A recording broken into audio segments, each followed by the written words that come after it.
मी Nirupama Naik. Retire झाल्यानंतर कुठेतरी फिरायचं असा नुसताच विचार डोक्यात हे होता.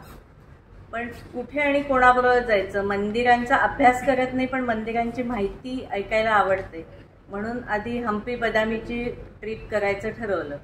त्यात आलेला छान अनुभव आणि इंद्रनील आणि केतकीचं एकूण स्वभाव आणि माहिती देण्याची पद्धत, अभ्यास या सगळ्यांनी प्रभावित होऊन त्याला डिक्लेअर करून टाकलं, पुढच्या ट्रिप ज्या काढशील त्याच्यात पक्की सीट करून टाक माझी, मला फक्त कळवत राहा. आणि त्यांनी कंबोडियाचं डिक्लेअर केल्याबरोबर बुकिंग केलं.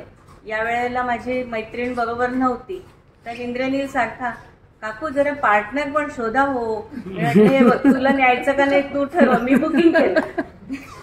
तर अशा रीतीने मी कंबोडियाला यायचं ठरवलं. ट्रिप अतिशय छान झाली.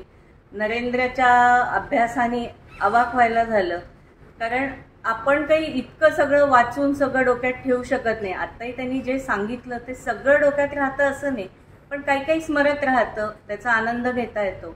आणि ते एक फॅमिली म्हणून जो ग्रुप तयार करतात, सगळ्यांना एकत्र ठेवतात, ते अतिशय छान आहे. प्रत्येकाची काळजी घेतात. तब्येतीचे कारणं सांगून न येणं हे बरोबर नाही असं मला वाटलं आणि खूप एन्जॉय केलं सगळ्यांबरोबर.